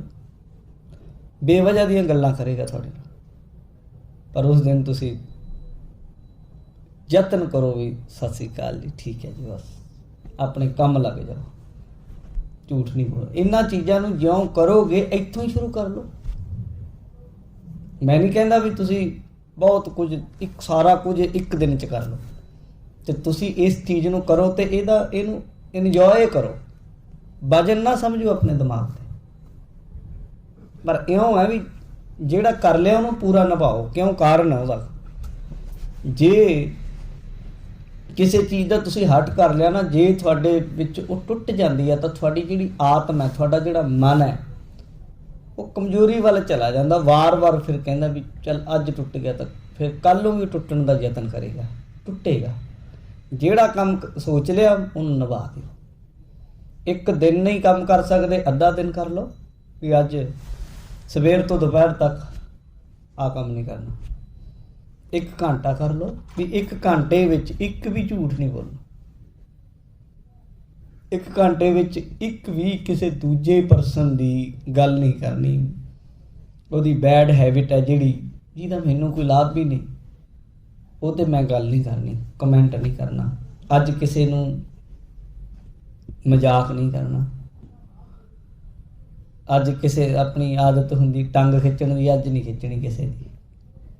ਬਸ ਇਉਂ ਹੌਲੀ ਹੌਲੀ, ਫਿਰ ਹੌਲੀ ਹੌਲੀ ਅੱਜ ਦੇਖਣਾ ਸਾਰਾ ਦਿਨ, ਜਾਂ ਅੱਜ ਜਦੋਂ ਘਰੋਂ ਨਿਕਲਣਾ, ਘਰ ਤੋਂ ਆਫਿਸ ਤੱਕ ਮੈਂ ਵਾਹਿਗੁਰੂ ਵਾਹਿਗੁਰੂ ਕਰਨਾ, ਬੋਲਦੇ ਜਾਣਾ, ਚੁੱਪ ਨਹੀਂ ਕਰਨਾ। ਬਸ ਇਉਂ ਇਹ ਮਾਰਗ 'ਤੇ ਹੌਲੀ ਹੌਲੀ ਚੱਲਣਾ ਸ਼ੁਰੂ ਕਰ ਦਿਓ ਅਤੇ ਤੁਸੀਂ ਦੇਖਿਓ ਕਿੰਨੇ ਥੋੜ੍ਹੇ ਦਿਨਾਂ 'ਚ ਤੁਹਾਡੇ 'ਚ ਕਿਵੇਂ ਸ਼ੁੱਧਤਾ ਆਉਂਦੀ ਹੈ, ਤਬਦੀਲੀ ਆਉਂਦੀ ਹੈ, ਚੇਂਜਸ ਆਉਣਗੇ ਤੁਹਾਡੀ ਜ਼ਿੰਦਗੀ ਵਿੱਚ, ਬਦਲ ਜਾਓਗੇ। ਇੰਨੀ ਸੋਹਣੀ ਜ਼ਿੰਦਗੀ ਬਣ ਜਾਏਗੀ। ਗੁਣਾ ਹੈ ਨਾ ਜਿਹੜੇ ਗੁਰਬਾਣੀ ਦੇ ਜਿਹੜੇ ਹੈ ਵਿਚਾਰ ਹੈ, ਜਾਂ ਜੋ ਗੁਰਬਾਣੀ ਦੇ ਸਿਧਾਂਤ ਹੈ, ਜਿੱਦਣ ਤੁਹਾਡੇ 'ਚ ਆਉਣ ਲੱਗ ਗਏ ਨਾ ਥੋੜ੍ਹੇ ਥੋੜ੍ਹੇ ਵੀ, ਉਸ ਦਿਨ ਤੁਸੀਂ ਜਿੱਥੇ ਕੰਮ ਕਰਦੇ ਹੋ, ਜਿਨ੍ਹਾਂ ਲੋਕਾਂ 'ਚ ਤੁਸੀਂ ਰਹਿੰਦੇ ਹੋ, ਜਿਵੇਂ ਤੁਸੀਂ ਰਹਿੰਦੇ ਹੋ, ਤੁਸੀਂ ਕਹਿੰਦੇ ਨਾ ਵੀ ਮੈਨੂੰ ਹਰ ਬੰਦਾ ਕੀ ਚਾਹੁੰਦਾ, ਮੇਰੀ ਰਿਸਪੈਕਟ ਹੋਵੇ। ਹਰੇਕ ਬੰਦਾ ਚਾਹੁੰਦਾ ਮੇਰਾ ਕੰਮ ਅੱਛਾ ਹੋਵੇ, ਵਧੀਆ ਹੋਵੇ। ਦੇਖਿਓ ਤੁਹਾਡਾ ਕੰਮ 'ਤੇ ਫੋਕਸ ਕਿਵੇਂ ਹੁੰਦਾ, ਤੁਹਾਡਾ ਕੰਮ ਕਿਵੇਂ ਵਧੀਆ ਹੋਏਗਾ, ਨਿਖਾਰ ਆਏਗਾ ਤੁਹਾਡੇ ਕੰਮ ਵਿੱਚ। ਤੁਸੀਂ ਵੇਖਿਓ ਲੋਕ ਜਿਹੜੇ ਤੁਹਾਨੂੰ ਨਫ਼ਰਤ ਵੀ ਕਰਦੇ ਆ, ਉਹ ਵੀ ਤੁਹਾਨੂੰ ਨਫ਼ਰਤ ਨਹੀਂ ਕਰਨਗੇ। ਕਿੰਨਾ ਕੁ ਚਿਰ ਇਹ ਲੋਕਾਂ ਦਾ ਸੁਭਾਅ ਹੁੰਦਾ ਨਫ਼ਰਤ ਕਰਨਾ, ਪਰ ਇਹ ਉੱਥੇ ਕਰਦੇ ਆ ਜਿੱਥੇ ਇਹਨਾਂ ਨੂੰ ਕੋਈ ਅੱਗੋਂ ਕੋਈ ਕਰੇ ਇਹਨਾਂ ਦੇ ਨਾਲ ਆਰਗੂਮੈਂਟ। ਜਦੋਂ ਤੁਸੀਂ ਇਹਨਾਂ ਨੂੰ ਨਹੀਂ ਛੇੜਦੇ, ਆਪਣਾ ਕੰਮ ਕਰੀ ਜਾਂਦੇ ਤੁਸੀਂ ਆਪਣਾ, ਤੇ ਇਹ ਫਿਰ ਇਹਨਾਂ ਨੂੰ ਆਨੰਦ ਨਹੀਂ ਆਉਂਦਾ ਵੀ ਇਹ ਤਾਂ ਅੱਗੋਂ ਕੁਛ, ਇਹ ਫਿਰ ਕੋਈ ਹੋਰ ਬੰਦਾ ਲੱਭ ਲੈਂਦੇ ਆ। ਇਉਂ ਤੁਸੀਂ ਆਪਣੇ ਜੀਵਨ ਨੂੰ ਬੜਾ ਸੌਖਾ ਸਵਾਰ ਸਕਦੇ ਹੋ। ਧਰਮੀ ਹੋਣਾ ਹੈ, ਜੇ ਅਖਵਾਉਣਾ ਹੈ ਤੇ ਹੋਵੋ ਵੀ, ਤੇ ਨਹੀਂ ਤਾਂ ਜਿੰਨਾ ਚਿਰ ਧਰਮੀ ਹੈ ਨਹੀਂ, ਅਖਵਾਉਣ ਦਾ ਵਹਿਮ ਨਾ ਪਾਲਿਓ। ਇੱਕ ਬੀਬੀ ਵੇਖੀ ਕੱਪੜੇ ਪਾਈ ਫਿਰੇ ਉਹ, ਤੇ ਕੱਪੜਿਆਂ ਦੇ ਉੱਤੇ ਬਾਬੇ ਫਰੀਦ ਦੀ ਬਾਣੀ ਦੇ ਸ਼ਲੋਕ ਲਿਖੇ ਹੋਏ। ਫਰੀਦਾ ਜੇ ਤੂੰ ਅਕਲ ਲਤੀਫ ਕਾਲੇ ਲਿਖਣਾ ਲੇਖ, ਆਪਨੜਾ ਗਿਰੀਬਾਨ ਮੈਂ ਸਿਰ ਨੀਵਾਂ ਕਰ ਦੇ। ਫਰੀਦਾ ਕਾਲੇ ਮਹਿੰਡੇ ਕੱਪੜੇ, ਕਾਲਾ ਮਹਿੰਡਾ ਵੇਸ, ਗੁਨਹੀਂ ਭਰਿਆ ਮੈਂ ਫਿਰਾਂ ਲੋਕ ਕਹਿਣ ਦਰਵੇਸ਼।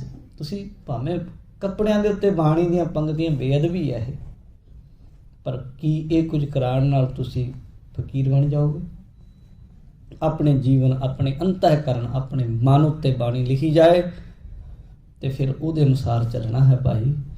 ਕਹਿੰਦੇ ਜੇ ਕੇਵਲ ਬਾਹਰੀ ਚੱਕਰ ਬਣਾਓਗੇ ਤੇ ਕੱਲਾ ਪਖੰਡ ਹੀ ਰਹਿ ਜਾਏਗਾ। ਚੁਰ ਪਚੈ ਜੈਸੇ ਤ੍ਰੈ ਰੰਗ। ਮਹਾਰਾਜ ਕਹਿੰਦੇ ਏਦਾਂ ਸੁੱਖ ਨਹੀਂ ਆਉਂਦਾ ਜਿਹੜੇ ਆ ਬਾਹਰੀ ਕੰਮ ਹੈ। ਫਿਰ ਇਹ ਤਾਂ ਐਂ ਝੁਰ ਕੇ ਮਰਨ ਵਾਲੀ ਗੱਲ ਹੈ। ਅੰਦਰੋਂ ਐਸੇ ਹੁੰਦੇ ਨਹੀਂ, ਬਾਹਰੋਂ ਖਪਾਉਂਦੇ ਆ। ਫਿਰ ਤਾਂ ਕਸ਼ਮਕਸ਼ ਜੀਵਨ ਵਿੱਚ ਹੋ ਗਈ, ਖਿੱਚ ਹੋ ਗਈ, ਟੁੱਟਾਂਗੇ ਫਿਰ ਉਹਦੇ ਨਾਲ। ਅੰਦਰੋਂ ਟੁੱਟਦੇ ਆ ਰੋਜ਼। ਜੈਸੇ ਹੈ ਨਹੀਂ ਵੈਸਾ ਦਿਖਾਵਾ ਕਰਦੇ ਆ, ਜਾਂ ਜੈਸਾ ਵਿਖਾਵਾ ਕਰਦੇ ਆ ਵੈਸੇ ਨਹੀਂ ਆ। ਯਤਨ ਤੇ ਕਰਨਾ ਹੈ, ਠੀਕ ਹੈ। ਇਹ ਪਾਲਿਸੀ ਜਿਹੜੀ ਬਣੀ ਹੈ ਬਾਹਰੀ ਤੌਰ ਤੇ ਪਹਿਲਾਂ ਹੋ ਜਾਓ, ਫਿਰ ਹੌਲੀ ਹੌਲੀ ਉਸ ਤਰ੍ਹਾਂ ਦੇ ਬਣ ਜਾਓ, ਚੰਗੀ ਗੱਲ ਹੈ ਇਹ। ਕਿਸੇ ਵੀ ਉਹਦੇ ਵਿੱਚ ਤੁਸੀਂ ਜੋਬ ਵਿੱਚ ਜਾਂਦੇ ਹੋ, ਕੁਝ ਦਿਨ ਐਸੇ ਹੁੰਦੇ ਆ ਤੁਹਾਨੂੰ ਜੋਬ ਮਿਲ ਵੀ ਜਾਂਦੀ ਹੈ, ਲੈਟਰ ਮਿਲ ਵੀ ਜਾਂਦਾ, ਪਰ ਥੋੜ੍ਹੇ ਦਿਨ ਤੁਹਾਡੇ ਟ੍ਰੇਨਿੰਗ ਦੇ ਹੁੰਦੇ ਆ, ਠੀਕ ਹੈ, ਮੰਨਦੇ ਆ ਇਸ ਗੱਲ ਨੂੰ, ਕੁਝ ਦਿਨ। ਪਰ ਹੁਣ ਸਾਰੀ ਜ਼ਿੰਦਗੀ ਥੋੜ੍ਹਾ ਉਹੀ ਕੰਮ ਕਰੀ ਜਾਣਾ। ਆਪਣੇ ਆਪ ਨੂੰ ਕੁਝ ਸਮਾਂ ਹੁੰਦਾ ਉਸ ਤਰ੍ਹਾਂ ਦੀ ਪ੍ਰੈਕਟਿਸ ਕਰਕੇ ਉਸ ਦੇ ਉੱਤੇ ਆਪਣੇ ਆਪ ਨੂੰ ਪੂਰਾ ਢਾਲੋ ਤੇ ਨਹੀਂ ਤੇ ਫਿਰ ਮਹਾਰਾਜ ਕਹਿੰਦੇ ਝੁਰ ਝੁਰ ਕੇ ਮਰਾਂਗੇ, ਦੁਖੀ ਹੋਵਾਂਗੇ ਨਿਤ ਹੀ। ਜੈਸੇ ਤ੍ਰਿਰੰਡ, ਜਿਵੇਂ ਵਿਧਵਾ ਔਰਤ ਸਾਰੀ ਜ਼ਿੰਦਗੀ ਦੁਖੀ ਰਹਿੰਦੀ ਵਿਚਾਰੀ, ਇਕੱਲੀ ਝਗੜੇ ਝੇੜਿਆਂ 'ਚ ਫਸੀ ਰਹਿੰਦੀ ਹੈ, ਐਸੀ ਹਾਲਤ ਹੋਵੇਗੀ। ਹਰ ਕੇ ਨਾਮ ਬਿਨਾ ਸਭ ਝੂਠ। ਸਤਿਗੁਰੂ ਗੁਰੂ ਅਰਜਨ ਦੇਵ ਮਹਾਰਾਜ ਕਹਿੰਦੇ ਹਰ ਕੇ ਨਾਮ ਬਿਨਾ ਸਭ ਝੂਠ। ਨਾਮ ਤੋਂ ਬਿਨਾ, ਪ੍ਰਭੂ ਵਾਹਿਗੁਰੂ ਦੇ ਬੰਦਗੀ ਤੋਂ ਬਿਨਾ, ਸਿਮਰਨ ਤੋਂ ਬਿਨਾ, ਪਾਠ ਤੋਂ ਬਿਨਾ ਭਾਈ ਜੋ ਕੁਝ ਵੀ ਤੁਸੀਂ ਇਹ ਤੋਂ ਨਾਮ ਤੋਂ ਬਿਨਾ ਕਰੋਗੇ ਸਭ ਝੂਠ ਹੀ ਹੈ। ਬਿਨ ਗੁਰ ਪੂਰੇ ਮੁਕਤ ਨਾ ਪਾਈਐ, ਸਾਚੀ ਦਰਗਹਿ ਸਾਖਤ ਮੂਠ। ਸਤਿਗੁਰੂ ਜੀ ਕਹਿੰਦੇ ਪੂਰੇ ਗੁਰੂ ਤੋਂ ਬਿਨਾ ਵਹੀ ਗੁਰਮੁਖੋ ਬਿਨ ਗੁਰ ਪੂਰੇ ਮੁਕਤ ਨਾ ਪਾਈਐ, ਮੁਕਤੀ ਨਹੀਂ ਮਿਲਣੀ, ਬੰਧਨਾਂ ਤੋਂ ਛੁਟਕਾਰਾ ਨਹੀਂ ਹੋਣਾ। ਤੇ ਸੱਚੀ ਦਰਗਾਹ ਸਾਖਤ ਮੂਠ, ਜਦੋਂ ਸੱਚੀ ਦਰਗਾਹ ਵਿੱਚ ਜਾਵਾਂਗੇ ਨਾ, ਰੱਬ ਦੀ ਦਰਗਾਹ ਵਿੱਚ, ਫਿਰ ਜਿਹੜੇ ਧੋਖੇਬਾਜ਼ ਸਾਖਤ ਨੇ ਮੂਠ ਲੁੱਟੇ ਜਾਣਗੇ। ਉਹਨਾਂ ਕੋਲੋਂ ਗੁਣ ਤੇ ਹੈ ਨਹੀਂ, ਉਹ ਅਨਮੋਲ ਗੁਣ ਹੈ ਨਹੀਂ, ਇਸ ਲਈ ਜੋ ਕੁਝ ਲਈ ਫਿਰਦੇ ਆ ਔਗੁਣ ਹੀ ਹਨ, ਝੂਠ ਹੀ ਹੈ, ਉਹ ਲੁੱਟਿਆ ਜਾਏਗਾ। ਵਿਸ਼ਰਾਮ ਦੇ ਕੇ ਸਮਝਾ ਰਹੇ ਹਨ। ਸੋਈ ਕੁਚੀਲ ਕੁਦਰਤ ਨਹੀਂ ਜਾਣੈ। ਸਤਿਗੁਰੂ ਜੀ ਕਹਿੰਦੇ ਕੁਚੀਲ ਮੈਲਾ ਹੀ ਆ ਉਹ ਇਨਸਾਨ ਜਿਹੜਾ ਉਸ ਵਾਹਿਗੁਰੂ ਦੀ ਕੁਦਰਤ ਤਾਕਤ ਕਾਇਨਾਤ ਵਿੱਚ ਵਰਤੀ ਹੋਈ ਨੂੰ ਨਹੀਂ ਜਾਣਦਾ, ਜਿਹੜਾ ਉਹ ਸਰਬ ਕਲਾ ਸਮਰੱਥ ਵਾਹਿਗੁਰੂ ਸ਼ਕਤੀਮਾਨ ਨੂੰ ਨਹੀਂ ਜਾਣਦਾ। ਜਿਹੜਾ ਬੰਦਾ ਇਹ ਨਹੀਂ ਜਾਣਦਾ ਕਿ ਉਹ ਹਰ ਜਗ੍ਹਾ ਹੀ ਮੌਜੂਦ ਆ, ਉਹ ਘਟ ਘਟ ਵਿੱਚ ਵਿਆਪਕ ਹੈ। ਹਰ ਜਗ੍ਹਾ ਜਿੱਥੇ ਹਰ ਆਰਾਧੀ ਹੈ ਤਿੱਥੈ ਹਰ ਮਿੱਤ ਸਖਾਈ, ਤਾਂ ਹਰ ਜਗ੍ਹਾ ਹੀ ਹੈ। ਜਿਹੜਾ ਇਸ ਗੱਲ ਤੋਂ ਵਾਂਝਾ ਹੈ ਉਹ ਕਹਿੰਦੇ ਮੈਲਾ ਹੀ ਹੈ, ਹਜੇ ਗੰਦਾ ਹੀ ਹੈ, ਉਹਦਾ ਜੀਵਨ ਹਜੇ ਸ਼ੁੱਧ ਨਹੀਂ ਹੋਇਆ। ਲਿਪਿਐ ਥਾਏ ਨਾ ਸੋਚ ਹਰ ਮਾਨੈ। ਕਹਿੰਦੇ ਕੱਲੀਆਂ ਥਾਵਾਂ ਲਿਪ ਲੈਣ ਦੇ ਨਾਲ, ਪੋਚੇ ਲਾ ਲੈਣ ਦੇ ਨਾਲ ਸੁਚਮਤਾ ਨਹੀਂ ਹੋ ਜਾਂਦੀ। ਕੱਲੇ ਬਾਹਰੀ ਪੋਚੇ ਲਾ ਲਏ, ਲਿਪ ਪੋਚ ਕੇ ਬੈਠ ਗਿਆ, ਮਹਾਰਾਜ ਕਹਿੰਦੇ ਇਹ ਸੁਚਮਤਾ ਵਾਹਿਗੁਰੂ ਨੂੰ, ਕੱਲੀ ਇਹ ਸੁਚਮਤਾ ਵਾਹਿਗੁਰੂ ਨੂੰ ਪ੍ਰਵਾਨ ਨਹੀਂ। ਅਸਲ ਤੇ ਮਨ ਕੀ ਪੱਤਰੀ ਵਾਚੀ ਹੈ ਭਾਈ, ਆਪਣੇ ਅੰਦਰ ਨੂੰ ਵੇਖਣਾ, ਆਪਣੇ ਅੰਦਰ ਨੂੰ ਗੌਰ ਨਾਲ ਤੱਕਣਾ, ਆਪਣੇ ਆਪ ਨੂੰ ਪੜ੍ਹਨਾ ਕਿ ਮੈਂ ਕਿੱਥੇ ਖੜਾ, ਤੇ ਆਪਣੇ ਮਨ ਦੀ ਪੱਟੀ ਨੂੰ ਪੋਚ ਕੇ ਮੈਲੇ ਔਗੁਣਾਂ ਨੂੰ ਗੁਰ ਸ਼ਬਦ ਦੇ ਉਹ ਬਾਣੀ ਦੇ ਉਸ ਪੱਟੀ ਉੱਤੇ ਲਿਖਦੇ ਨੇ। ਤੇ ਇਹ ਅਸਲ ਭਾਈ ਜੀਵਨ ਹੈ। ਅੰਤਰ ਮੈਲਾ ਬਾਹਰ ਨਿਤ ਧੋਵੈ। ਕਹਿੰਦੇ ਅੰਦਰ ਦਾ ਮੈਲਾ ਬਾਹਰ ਰੋਜ਼ ਧੋਈ ਜਾਂਦਾ ਹੈ। ਇਸ਼ਨਾਨ ਕਰਨਾ ਠੀਕ ਹੈ, ਸ਼ੁੱਧਤਾ, ਪਰ ਗੁਰੂ ਸਾਹਿਬ ਕਹਿੰਦੇ ਅੰਦਰ ਵੀ ਚੱਲ, ਅੰਦਰ ਨੂੰ ਵੀ ਇਸ਼ਨਾਨ ਕਰ, ਸਾਫ਼ ਕਰ ਮੈਲ ਨੂੰ, ਅੰਦਰਲੀ ਨੂੰ। ਦੇਖੋ ਹੈਰਾਨੀ ਦੀ ਗੱਲ ਇਹ ਹੈ, ਮੈਂ ਕਿਤੇ ਪੜ੍ਹਿਆ ਸੀ, ਉਹ ਲਿਖਿਆ ਸੀ, ਕਹਿੰਦੇ ਜਿਹੜੀ ਚੀਜ਼ ਰੋਜ਼ ਨਿੱਤ ਹੀ ਮੈਲੀ ਹੁੰਦੀ ਹੈ, ਧੋਇਆਂ ਤੋਂ ਫਿਰ ਮੈਲੀ ਹੋ ਜਾਣਾ, ਜਿਹੜੀ ਸ਼ੁੱਧ ਹੋ ਨਹੀਂ ਸਕਦੀ ਉਹਨੂੰ ਬੰਦਾ ਰੋਜ਼ ਧੋਂਦਾ, ਉਹ ਹੈ ਸਰੀਰ। ਇੱਕ ਚੀਜ਼ ਐਸੀ ਹੈ ਜਿਹੜੀ ਸ਼ੁੱਧ ਹੋ ਸਕਦੀ ਹੈ, ਜਿਹੜੀ ਨਿਰਮਲ ਹੋ ਸਕਦੀ ਹੈ, ਉਹ ਹੈ ਮਨ, ਪਰ ਉਹ 'ਤੇ ਧਿਆਨ ਨਹੀਂ ਦਿੰਦਾ, ਉਹਨੂੰ ਰੋਜ਼ ਮੈਲਾ ਹੀ ਕਰੀ ਜਾਂਦਾ ਹੈ। ਰੋਜ਼ ਮਨ ਵਿੱਚ ਕਦੇ ਵੇਖੋ, ਰੋਜ਼ ਨਿੱਤ ਵਿਕਾਰ ਵੱਧਦੇ ਹੀ ਜਾ ਰਹੇ ਆ। ਘੱਟ ਕਰਨ ਦਾ ਕਦੇ ਸਾਧ ਸੰਗਤ ਅਸੀਂ ਉਦਮ ਨਹੀਂ ਕੀਤਾ, ਯਤਨ ਨਹੀਂ ਕੀਤਾ, ਤੇ ਸਾਡੇ ਅੰਦਰਲੇ ਨੇ ਵਰਤਣਾ। ਵਾਰੀ ਤੌਰ ਤੇ ਤੁਹਾਡੇ ਸਰੀਰ ਨੂੰ ਤੁਹਾਡੇ ਮਾੜੇ ਮੋਟੇ ਲੋਕ ਜਾਣਦੇ, ਤੁਹਾਡੇ ਅੰਦਰ ਕੋਈ ਨਹੀਂ ਜਾ ਸਕਦਾ, ਤੇ ਤੁਹਾਡਾ ਵਾਹ ਪੈਣਾ ਤੁਹਾਡੇ ਅੰਦਰਲੇ ਨਾਲ, ਰੋਜ਼ ਪੈਣਾ, ਸੁੱਤਿਆਂ ਵੀ ਪੈਣਾ, ਜਾਗਦਿਆਂ ਵੀ ਤੁਹਾਡਾ ਆਪਣਾ ਵਾਹ ਅੰਦਰਲੇ ਤੁਹਾਡੇ ਨਾਲ ਪੈਣਾ। ਤੇ ਅੰਦਰੋਂ ਨਿੱਤ ਮੈਲੇ ਆ, ਅੰਦਰ ਰੋਜ਼, ਜਿਹੜੇ ਘਰ ਵਿੱਚ ਰੋਜ਼ ਕੂੜਾ ਕਰਕਟ ਸੁੱਟੀ ਚੱਲੀਏ ਤੇ ਦਰਵਾਜ਼ੇ ਖੁੱਲ੍ਹੇ ਹੋਣ 9 ਦੇ 9 ਤੇ ਆਉਣ ਹਨੇਰੀਆਂ ਤੇ ਗੰਦਗੀ ਬਦਬੂ, ਦੱਸੋ ਘਰ ਦਾ ਕੀ ਹਾਲ ਹੋਵੇਗਾ, ਘਰ ਦਾ ਮਾਲਕ ਕੀ ਹੋਵੇਗਾ, ਪਰੇਸ਼ਾਨ ਹੋਏਗਾ। ਤੇ ਆਪਣੀਆਂ ਇੰਦਰੀਆਂ ਨੂੰ, ਆਪਣੇ ਇਹਨਾਂ ਨੂੰ, ਦਰਵਾਜ਼ਿਆਂ ਨੂੰ ਕਾਬੂ ਰੱਖਣਾ। ਗੁਰ ਦਿਖਲਾਈ ਮੋਰੀ, ਕਬੀਰ ਜੀ ਕਹਿੰਦੇ, ਜਿਤ ਮਿਰਗ ਪੜਤ ਹੈ ਚੋਰੀ, ਮੂੰਦ ਲੀਏ ਦਰਵਾਜ਼ੇ ਬਾਜੀਏ ਲੈ ਅਨਹਦ ਵਾਜੇ। ਤਾਂ ਭਾਈ ਇਸ ਤਰੀਕੇ ਮਹਾਰਾਜ ਸਾਹਿਬ ਕਹਿੰਦੇ ਨੇ ਜਿਹੜਾ ਬੰਦਾ ਅੰਦਰੋਂ ਮੈਲਾ ਹੈ ਬਾਹਰੋਂ ਭਾਵੇਂ ਨਿੱਤ ਧੋਈ ਜਾਵੇ। ਸਾਚੀ ਦਰਗਹਿ ਆਪਣੀ ਪਤ ਖੋਵੈ। ਸੱਚ ਦੀ ਦਰਗਾਹ ਵਿੱਚ ਉਹਦੀ ਕੋਈ ਇੱਜ਼ਤ ਨਹੀਂ, ਪੱਤ ਗਵਾਚ ਜਾਵੇਗੀ। ਮਾਇਆ ਕਾਰਨ ਕਰੇ ਉਪਾਉ। ਮਾਰੇ ਕਹਿੰਦੇ ਮਾਇਆ ਦੀ ਤਾਂ ਚਲੋ ਲੋੜ ਹੁੰਦੀ ਹੈ ਸਭ ਨੂੰ, ਇਹਨੂੰ ਨਹੀਂ ਜ਼ਰੂਰਤ, ਲੋੜਾਂ ਤਾਂ ਸਭ ਦੀਆਂ ਨੇ। ਇਹਦੇ ਲਈ ਬੰਦਾ ਉਪਾਅ ਕਰਦਾ ਹੈ ਹਰ ਕੋਈ। ਕਬਹਿ ਨ ਘਾਲੇ ਸੀਧਾ ਪਾਉ। ਪਰ ਇਹ ਗੱਲ ਮਾੜੀ ਹੈ ਕਿ ਇਹਨੂੰ ਪ੍ਰਾਪਤ ਕਰਨ ਲਈ ਪੁੱਠੇ ਹੀ ਕੰਮ ਕਰਨੇ। ਸਿੱਧੇ ਵੀ ਰਾਹ ਨੇ, ਚੰਗੇ ਪਾਸੇ ਵੀ ਹੋ ਸਕਦੀ ਹੈ ਜ਼ਰੂਰਤ, ਇਹ ਪੂਰੀ ਹੋ ਸਕਦੀ ਹੈ। ਪਰ ਕਹਿੰਦੇ ਉਪਾਅ ਕਰੀ ਜਾਂਦਾ ਪਰ ਕਦੇ ਸਿੱਧਾ ਪੈਰ ਨਹੀਂ ਰੱਖਦਾ, ਜਾਣੀ ਸਹੀ ਪਾਸੇ ਨਹੀਂ ਚੱਲਦਾ। ਜਿਨ ਕੀਆ ਤਿਸ ਚੀਤ ਨਾ ਆਣੈ। ਜਿਸ ਵਾਹਿਗੁਰੂ ਨੇ, ਅਕਾਲ ਪੁਰਖ ਨੇ ਇਹਨੂੰ ਪੈਦਾ ਕੀਤਾ ਹੈ ਬਈ, ਮਹਾਰਾਜ ਕਹਿੰਦੇ ਉਹਨੂੰ ਚੀਤ ਨਾ ਜਾਣਾ, ਉਹਨੂੰ ਚੇਤੇ ਹੀ ਨਹੀਂ ਕਰਦਾ। ਉਸ ਵਾਹਿਗੁਰੂ ਨੂੰ ਇਹ ਯਾਦ ਹੀ ਨਹੀਂ ਕਰ ਰਿਹਾ। ਕੂੜੀ ਕੂੜੀ ਮੁਖੋ ਵਖਾਣੈ। ਮਹਾਰਾਜ ਕਹਿੰਦੇ ਝੂਠੇ ਝੂਠ ਬੋਲੀ ਜਾਂਦਾ, ਜਦੋਂ ਵੇਖੋ ਝੂਠ, ਸਾਰਾ ਦਿਨ ਝੂਠ ਦੀਆਂ ਗੱਲਾਂ ਕਰਦਾ। ਇਹਦੇ ਜੀਵਨ ਵਿੱਚ ਝੂਠ ਦਾ ਹੀ ਪਸਾਰਾ ਹੋ ਗਿਆ। ਮਹਾਰਾਜ ਕਹਿੰਦੇ ਇਹ ਹਾਲਤ ਹੋ ਗਈ ਹੈ। ਜਿਵੇਂ ਉਹ ਸੱਜਣ ਠੱਗ ਤੁਸੀਂ ਸਾਰਿਆਂ ਸੁਣਿਆ ਹੀ ਹੈ ਨਾ, ਕੈਸਾ ਜੀਵਨ ਸੀ, ਗੱਲਾਂ ਬੜੀਆਂ ਚੰਗੀਆਂ ਕਰਦਾ ਸੀ ਪਰ ਜੀਵਨ ਬਿਲਕੁਲ ਕੁਛ ਨਹੀਂ। ਗੁਰੂ ਸਾਹਿਬ ਨੂੰ ਆਖਣਾ ਹੀ ਪੈ ਗਿਆ, ਉਜਲ ਕਹਿਹਾਂ ਚਿਲਕਣਾ ਘੋਟਿਮ ਕਾਲੜੀ ਮਸ, ਧੋਤਿਆਂ ਝੂਠ ਨਾ ਉਤਰੈ ਜੇ ਸੋ ਤੋਵਾ ਤਿਸ। ਮਹਾਰਾਜ ਕਹਿੰਦੇ ਕਹਿਹੇ ਦਾ ਭਾਂਡਾ, ਕਾਸ਼ੀ ਦਾ ਭਾਂਡਾ ਦੇਖੋ ਕਿਵੇਂ ਚਮਕਾ ਮਾਰਦਾ ਹੁੰਦਾ, ਪਰ ਜੇ ਉਹਨੂੰ ਕਿਤੇ ਮਾੜਾ ਜਿਹਾ ਘੋਟੀਏ, ਸਾਫ਼ ਕਰੀਏ ਤੇ ਕਾਲ ਉਤਰਦੀ ਹੈ। ਜਿਸਨੂੰ ਕਰਮ ਕਰੇ ਕਰਤਾਰ। ਮਹਾਰਾਜ ਸਾਹਿਬ ਕਹਿੰਦੇ ਸਾਰਾ ਦਿਨ ਝੂਠ ਹੀ ਬੋਲਦਾ ਰਹਿੰਦਾ ਹੈ। ਇਹ ਮਹਾਰਾਜ ਇਹ ਜੀਵ ਬਚ ਕਿਵੇਂ ਸਕਦਾ ਹੈ? ਮਹਾਰਾਜ ਕਹਿੰਦੇ ਜਿਸ ਨੂੰ ਕਰਮ ਕਰੇ ਕਰਤਾਰ। ਜੀਵ ਉਸ ਵਾਹਿਗੁਰੂ ਅੱਗੇ ਅਰਦਾਸ ਕਰੇ, ਆਪਣੇ ਭਾਂਡੇ ਨੂੰ ਸ਼ੁੱਧ ਕਰ ਲਏ ਤੇ ਫਿਰ ਜੀਵ ਦੇ ਉੱਤੇ, ਜੀ ਦੇ ਉੱਤੇ ਕਰਮ ਬਖਸ਼ਿਸ਼ ਕਰੇ ਵਾਹਿਗੁਰੂ। ਫਿਰ ਉਹ ਤਾਂ ਹਮੇਸ਼ਾ ਹੀ ਆਪਣੇ ਦਰਵਾਜ਼ੇ ਖੁੱਲੇ ਰੱਖਦਾ, ਜੀਵ ਨਹੀਂ ਨਿਆਉਂਦਾ। ਗੱਲ ਇਹ ਹੈ ਜਦੋਂ ਜੀਵ ਨਿਉ ਜਾਏ ਤੇ ਉਹ ਬਖਸ਼ਿਸ਼ ਕਰ ਦੇਵੇ। ਸਾਧ ਸੰਗ ਹੋਏ ਤਿਸ ਵਿਵਹਾਰ। ਉਸ ਗੁਰਸਿੱਖ ਦਾ ਸਾਧ ਸੰਗਤ ਨਾਲ ਵਿਵਹਾਰ ਹੋ ਜਾਂਦਾ ਹੈ, ਨਾਤਾ ਜੁੜ ਜਾਂਦਾ ਹੈ, ਸਾਧ ਸੰਗਤ ਵਿੱਚ ਜੁੜ ਜਾਂਦਾ ਹੈ। ਹਰ ਨਾਮ ਭਗਤ ਸਿਓ ਲਾਗਾ ਰੰਗ। ਕਹਿੰਦੇ ਉਸ ਜੀਵ ਦਾ ਹਰੀ ਨਾਮ ਨਾਲ, ਭਗਤੀ ਨਾਲ, ਪ੍ਰਭੂ ਦੀ ਨਾਲ ਰੰਗ ਲੱਗ ਜਾਂਦਾ ਹੈ, ਜਾਣੀ ਪ੍ਰੇਮ ਜੁੜ ਜਾਂਦਾ ਹੈ ਉਸ ਗੁਰਸਿੱਖ ਦਾ। ਕਹੋ ਨਾਨਕ ਤਿਸ ਜਨ ਨਹੀਂ ਭੰਗ। ਆਖਰੀ ਪੰਕਤੀ ਵਿੱਚ ਮਹਾਰਾਜ ਕਹਿ ਰਹੇ ਨੇ, ਕਹੋ ਨਾਨਕ ਤਿਸ ਜਨ ਨਹੀਂ ਭੰਗ। ਮਹਾਰਾਜ ਸਾਹਿਬ ਕਹਿੰਦੇ ਉਹ ਜੀਵ, ਉਹ ਜਨ ਹੈ ਨਾ ਜਿਹੜਾ, ਉਹਦੇ ਜੀਵਨ ਵਿੱਚ ਭੰਗ ਤਾਂ ਵਿਘਨ ਨਹੀਂ ਪੈਂਦਾ। ਮਹਾਰਾਜ ਕਹਿੰਦੇ ਪ੍ਰਭੂ ਨਾਲ ਜੁੜਨ ਲੱਗਿਆ ਉਹ ਜੀਵ ਦੇ ਜਿਹੜੇ ਰੂਹਾਨੀਅਤ ਦੇ ਰਾਹ ਵਿੱਚ ਕਿਸੇ ਤਰ੍ਹਾਂ ਦੀ ਤੋਟ ਨਹੀਂ ਆਉਂਦੀ ਹੈ, ਉਹ ਤੋਟ ਨਾ ਆਵੇ ਵੱਧੋ ਜਾਈ ਵਾਲਾ ਮਾਰਗ ਅਪਣਾ ਲੈਂਦਾ ਹੈ।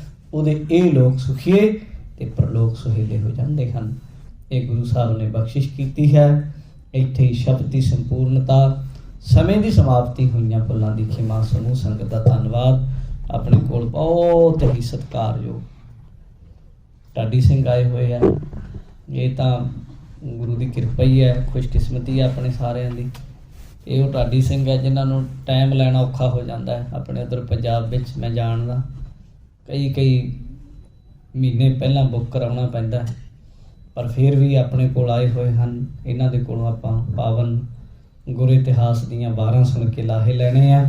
ਸਭਨਾਂ ਦਾ ਧੰਨਵਾਦ। ਹੋਈਆਂ ਭੁੱਲਾਂ ਦੀ ਖਿਮਾ। ਬੁਲਾਓ ਫਤਿਹ। ਵਾਹਿਗੁਰੂ ਜੀ ਕਾ ਖਾਲਸਾ, ਵਾਹਿਗੁਰੂ ਜੀ ਕੀ ਫਤਿਹ।